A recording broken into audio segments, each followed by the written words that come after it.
Welcome to the New Dad Rock, where we tell you about music that we like, so you can like it too.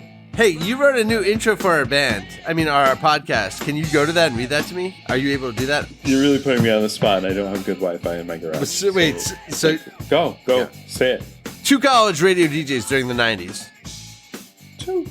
Hosts Keith and Steve helped expose bands like Nirvana, Pavement, PJ Harvey. They went to shows, interviewed musicians, reviewed albums for various signs and papers. They worked security at concerts. Now they're dads. Whether you want to explore lesser-known music or take a trip down memory lane, tune into the New Dad Rock. Join your hosts, Keith and Steve, as they navigate the ages together, sharing their love of music across the years and genres. Always well-intentioned, often well-informed, seldom boring.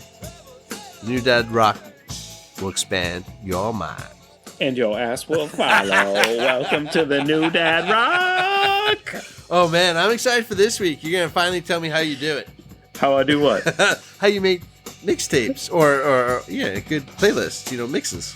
Well, it's a passion of mine, I really have to say. Hey, man, I think it's an art form of yours. You've been doing it since, I'm going back to 90s. Like the first, I think is 99. The one, I think I have earlier tapes. I knew you since 91, but in 99, I had you sent me the Pavement album. I think it was it was the Modest Mouse. It was Modest Mouse, Antarctica. And you sent to me, but you didn't give me all the songs. It was a copy of the album, but you went through the trouble of mixing it up, only putting 9 of the 15 songs on, and totally out of order. So thank you very much. I just wanted to hit the high points, and I didn't want to waste your time. Yeah. And if you wanted the whole album, you had to buy it. No, I respect that part. No, you're not. Against the piracy. No, I love it. So, all right. I've always told everyone you've made good mixes. That's your thing. I did start before 99. I used to make mixes at Crow parties, just to have it going during parties because I didn't want to be DJing the whole time. But I started even back, I remember in middle school, making a mix of my favorite songs. For who? What was her name? just for myself to listen to in the car or on my. Wait, you had a car? You had a car when you were 13? This story is a little. Imagine I'm interrogating you and I'm a professional. When I was sitting in the car listening to my Walkman. Yeah, that's fair. That sounds a lot more like it. I was at a bus stop with my 8-year-old this week, and somehow the mother waiting for her son at the bus stop, and when she's mentioned Walkman, and right in my mind, she's like, "Remember when we had Walkman?" And I remember the yellow one, but where it clasped its side for the cassette player. Do you remember that? Yeah, that was the Sony Sports. Yeah, maybe.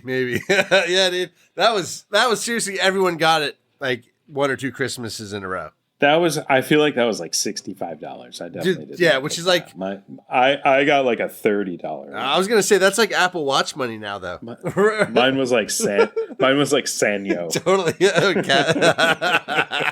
So you make really good mixes, and I have random CDs. It'll be Nelson 2010 or August 2006 or just a word. So tell me how you make a mix. You said it right there. You had a mix with a date on it. So I used to make tapes for my car, or made mix CDs later for also usually for my car or for friends or to listen to at work.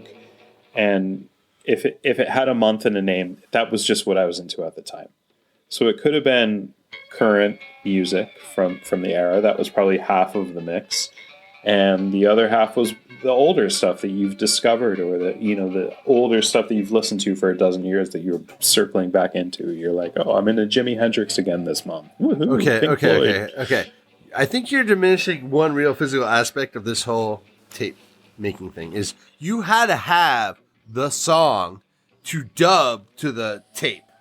And you had to you couldn't do it instantaneously like we do it now. You actually had to listen to the song. But you also physically had to have all these other songs, and you'd have to take them in and put them out, or put them in and take them out, or whatever it is, and actually hit record and listen to it. This is hours. This is a labor of love. You bring up a point that I totally have forgotten about, because over the last dozen years, any song that you want is at your fingertips. But you're right. Before that, now we have themes. Or like, oh, let's have like the Halloween hip hop mix, or let's have Christmas but in Spanish. But back then, you had to have access to the album. So it was your album, your friend's album, your sister's albums, and that was what you made the mix out of. It made you dig deep. It made you find songs that you might not have otherwise thought of to fill out the mix. And it was also you wanted to capture it and share it because like you were physically sitting there as you're making this. It was like a radio show. You're putting on a radio show for yourself that you're recording that you can then put on as a radio show for everyone else. And later in college, we had parties at our house in my stereo. Like I controlled the stereo. Just like I do now. Like any place I go, I'm like I log into people's Wi-Fi and I take over the music. I always have a mix at hand, just in case I have the opportunity, because I hate listening to bad music. Wait, you hate listening to dad music? Bad music. Oh, bad music. And by bad music, I mean like just the same stuff over and over again. It could. Some of the songs are fine. It's just you've heard them a million times. That's kind of what I want to do, and that's the basis of the new dad rock, and that's the basis of a mix when I make them. So I have a theme. I try to get some different music, different perspective. I need to know the audience that I'm catering to. I need to know what the setting is. Is it a defined party where everyone's going to be there the whole time? Are people milling around? Is it going to progress through the night, or is it going to be a pinch here and a pinch there where every song matters? And you need to know the host. So what does the host want to hear? And really, who is the clientele? So you got to know your shit. You got to know the songs. What do you mean the clientele? Dude, hey man, put this mix together. Like, I like how you got in commercial in your mix making. You were never commercial before. Well, it's not commercial. I just want people to have a good time. I don't want to listen. Like I said, I don't want to listen to bad music, but I want to listen. You can make some really familiar music. Like the Afghan Wigs, you may not know them, but they sound really familiar and they're really good. Yeah. But you can't make a mix of all obscure bands or the Afghan Wigs and Tropical Fuckstorm and King Gizzard and the Lizard Wizard. People are going to be like, what the hell is this weird party going on? But you can slip a few of those songs in there and then put in the songs that people forgot that they even liked. Yeah, I like that one a lot. Yeah, I've been doing that a lot. Or not the big hit. Covers. Another way to say it is covers is like the songs that they like, but it's not the same song. So it's like they get half of what they want. One way or the other. Yeah, covers and songs from movies is another good one. Oh, yeah. A lot of times there's cover songs made for movies, so that's even better. Hey, at your peak playlist making, how many playlists were you making, like tape-wise? Like once a month or 6 a year? I don't know. You make a few a year. Yeah, you're doing this for your car. That's what I've learned tonight. I didn't know that before. Like. It's almost always for the car. And my most famous mix, and maybe because it was the month that I met my wife, is July 97. I remember that mix, and it was because I was living in Montauk for the summer. So I had a CD case that had 30 or 45 CDs. So I had to get my favorite CDs in there. And then I had two roommates and their CD collection, and we had some friends, so I could grab a few CDs here and there. But that was, to me, my favorite mix ever. And also at the same time, Radiohead, OK Computer had just come out. The Mollusk by Ween had just come out. And Olivia Tremor Control I had just discovered. So I was discovering those bands. They made up a big chunk of the mix, and everything else that was popular in July of 97. It was fantastic. That was my peak mix. Yeah, and I'm not surprised because two things are happening right there. First off, it sounds like your postgraduate degree. Like it's like 97, like you and I did our radio show in 93, you did yours in 92, we did all our shows mid-90s, the bands we talked about that era. So you're 96, 97, you're like putting it together. You're like, hey, this is my thesis. But I also think at the time, you'd make a tape for a love interest, right? So like, if you're saying your peak tape is both at the end of your postgraduate career, but also when you fell in love and, got married to your wife, like, kind of cool. Like, I get the energy is my point. You bring up a good point, and I do recall that the song I Hope I Don't Fall in Love with You by Tom Waits was on there, and that definitely had a certain person in mind. Yeah, seriously. Let's just say.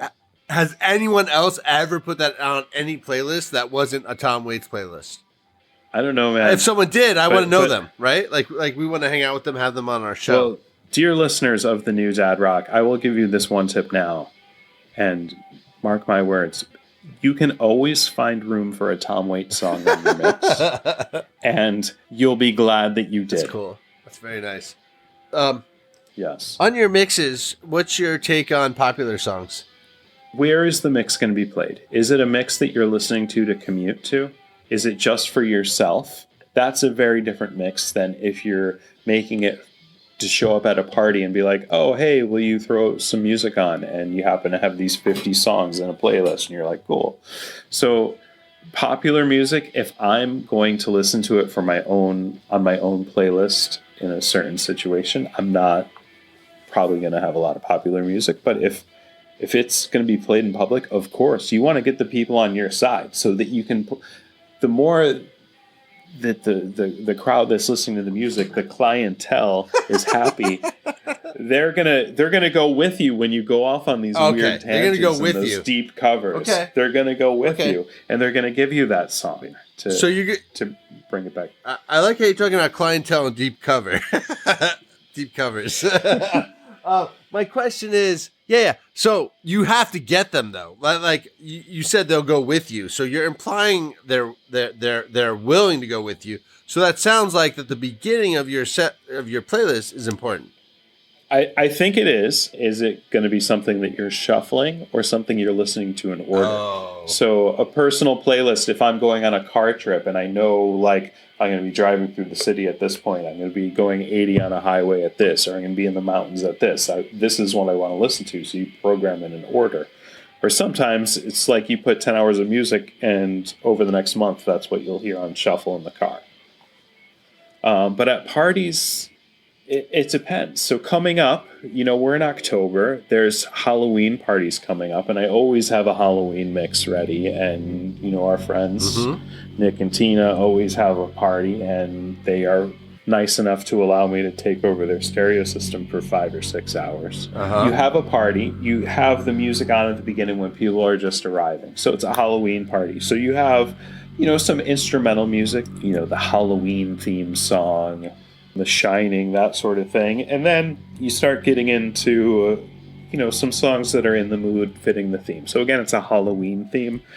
Something like Boris the Spider or Creep by Stone Temple Pilots. Not really a spooky song, but it's called Creep, so it counts. Bury a Friend, Billie Eilish, something like that. And then people are getting on their side. They know these songs, they're popular, and they fit the theme, but it's not over. Then you start getting into, some funkier stuff, like I'm Your Boogeyman, and there's a lot of funk that has a dark voodoo sound to it. So this type of party, think about it. You put yourself in the mindset, okay, people are just milling around, they're just beginning, they're saying hello. They're not listening to the music, so you just have something in there that's familiar, that it's not obtrusive. Then as people are getting drinks, the crowd is filling up. You get the groove. You get it turned up a little bit. And then what I like to do about an hour and a half in is then you put, like, the cock rock on. You put White Zombie on. You put, like, Marilyn Manson on. I'm where you are. You put punk rock covers, Ozzy, Bark at the Moon, that sort of thing. Yeah. And then now people are, like, revved up. They're excited. And again, when you're making a mix for yourself at home and listening to the headphones while you're on the subway or listening in your car or something, it's a very different than when you're at a party drinking. So some of these quote-unquote dumber songs or more primordial types of songs really get the blood flowing. And at that point, I think everyone's ready to dance. Yeah, like you have a time when you want the mix to start, and it's probably before the party. You had an hour and a half of instrumental, and I think you want to start 30 minutes before the party is supposed to start, just to get the host into it, right? Exactly. Like it sounded like you had a lot of space. That was cool. And then I like when you went to the popular music because everyone's there theoretically. Sure, there'll be stragglers or whatnot and just lazy people, but like theoretically, an hour in. So you've played the rock music, the Ozzy, the Alice Cooper. No, you were like super that. cool for all the arrivers. Yeah, everyone's arrived. It was totally like weird and cool, disoriented, maybe even played a little low. So it wasn't. Then you turn it up, everyone's had they're on their second drink, third drink, and now you're playing these popular songs. So what would you do now? Well, at this point, every few songs, you get into a rhythm and you kind of turn it. So maybe it's some new wave songs that have, Psycho Killer or something like I Want Candy. Oh, nice. Or even The Cure, some of their creepier songs. Oh, amazing. You have that going there. But all the while, you're sprinkling in some songs. It's like the Halloween Silver Shamrock song, from Halloween 3. And then you have some weird sound effects. And at one point, you might slip in a 1.5-minute long King Diamond song that's really like a seance happening in a graveyard or something like. But people don't even realize that. But if there's one person at the party that does recognize that, they're like, "Holy shit! They just played King Diamond." Like that. But that would be totally worth it. But of course, it's creepy. It's creepy as hell. That's right. Yeah. You're creating the terrain of the audio, right? Like people are talking, they're hanging out, right? They're seeing things, but you're controlling the soundscape, if you will, of the horror show. Yeah. I love it. I was going to switch it up a little bit. This is weird. So it's like you're a photographer, right? And like you had black and white and daguerreotypes, then there's color, and then there's like computers, and you can take pictures instantly and affect them right away. So over that time, you're an artist, and you learn the shitty way. Like, it takes forever. Like, you have to actually write with your hand. You can't type a letter. Oh, you're saying, like... Yeah. It's one thing to just dump a bunch of songs into a playlist versus another of sitting there and actually recording the song from CD to tape or LP to tape or tape to tape. But I'm also willing to go with, like, the ability of the advanced tools and go... Yeah, that's awesome. You can do it super quick. But I'd also say to you that I think because you have this 10, 20 years experience, you're going to be more talented and better at it. Not just naturally, because you did all the work. You did the time.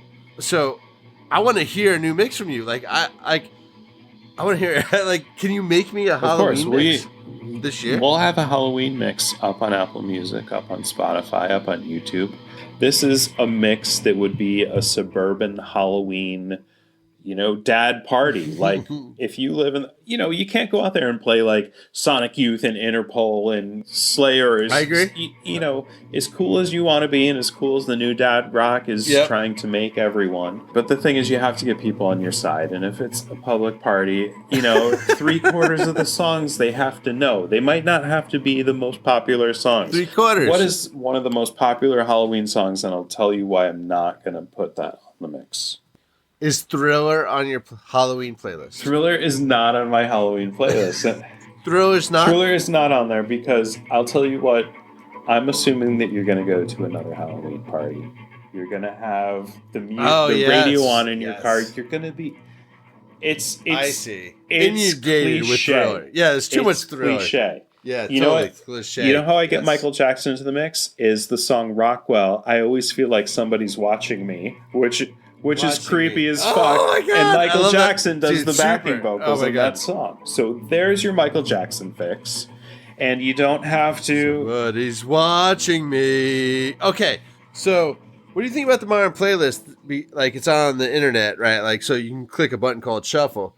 So have you changed your style of making set lists? Are you making them temporally based, or you just care less now and just put them out? Well, no, I guess I just have more playlists. Like back in the day, if you're making a playlist on a tape and sitting through it, it would take you a couple of weeks to do it usually. So you're working on a playlist. Yeah, okay. For working on a playlist back then, it was filling a 90 or 100-minute tape. So you find your 40 or 45 songs and you put them together. Now it's you're working on a playlist and it could be a time frame. Like I said, it could be for a party or it could be for a mood. Like if I know I'm going to be at a cocktail party with 4 other suburban adults, I'll listen to this. If I'm going to be hanging out with my friends on their boat, or if I'm going to be hanging out on the beach or by someone's pool, I have a different mix, or it's evening time, or it's anyway. So I'm always throwing songs into that different category. And those are the type of mixes to fit a mood that you can put on shuffle. Yeah, your order playlist is perfect. A shuffle list is great because it's still the same songs. They're just not in order. And that's the thing with a party, when you know it has a beginning and a middle and a climax and an end. You kind of know what kind of music you want to have for all those things. So in my playlist, I'm like, okay, right about now it's going to be 10:30. What is everyone feeling? What do they want to hear? And you can put that mood onto a mix that you're playing in order. A lot of times what I do is I'll put extra songs in there. So, control it on my phone, be like, all right, I'm going to skip these 2 songs here because we're kind of for sure. mood. Yeah, I agree. I like that a lot. You're right. So you're also DJing it live. Which I respect. You're like, I don't like the song now. The vibe's wrong. Move the party along. But yeah, totally. You're right. Because at the beginning, is that beginning where the party's just getting started? Is it half an hour? Is it an hour? Totally. That's where you have. Totally. Yeah. Is a song not landing? You put for the classical reason, pieces in there, or the instrumental pieces. Yeah. The Bella Bartok. I want to get back to something. Do you have any other rules around building a playlist? I mean, the rules are, like I said, you have to know the theme or the title. Maybe the theme is just, this is the 20 CDs that I have access to right now, or it's a Halloween playlist. Then you have to know who. Wait. Did you just say you're going to make a Halloween playlist? The Halloween playlist is out there. You can find it. New Dad Rock, Suburban Halloween. You can find it. Oh my God. Oh, okay. So know the theme. So what were the rules? I'm telling you the rules. Yeah. Know the theme / title. Know who's listening to it. Is it you? Is it a public audience? Who is in that audience? What is the crowd? Are there a lot of kids in there? Are there people of a certain generation? Are there mixed ages? This is really going to determine a lot of what your boundaries are, not necessarily your full song selection. And then you put together a list. We talked about the olden days where you're like, had to sit there and listen to the tape. Now you can come up with 200 songs, throw them into a list, and then start listening to them and weeding them out. And, you always have to have popular songs in there. You can't avoid it. This is where you can really develop your New Dad Rock cred. Some of the deeper cuts, like from the late 80s or the early 90s, people our age love that crap. And just don't play all the same stuff. Hey, tell me this. How long should the playlist be? Okay, you're right. So you're building a playlist for an event, but someone can build a playlist of just related songs, which I think the lazy version of a modern playlist is. I guess what I was trying to say before is, like, before there was physical time you had to spend doing it and have to own shit. So it meant more than now when you could just, like, add. But that's why you gotta be good. You gotta be good. All right, so I'm excited to hear your Halloween Suburban mix coming out this year, 2021. Yeah. And I guess the last rule I would have to add, the final rule is, and this is what I always tell someone who's listening to a mix or a shuffle that I'm on, I'm like, if you don't like this song, just wait till the next one, and then if you don't like that one, then you can complain, because I like to mix it up. I like to move it around. So shuffle makes sense, but at the same time, it's good to have the control and get those perfect transitions. Yeah, well, I like your live control idea where you have extra songs in each genre and you can swim the party. Yeah. That's cool. You can be very current. Right. So how do we hear this playlist? You've made a specific playlist called The New Dad Rock Suburban Halloween Mix 2021. It is on Apple, it is on YouTube, and we need to figure out how to get it on Spotify. Is it on? So we'll see. Wait, what's the other one you have? Actually, I use Tidal the most, so actually, I'd love to put on Tidal. Happy Halloween! Thank you. New Dad Rock. Happy Halloween!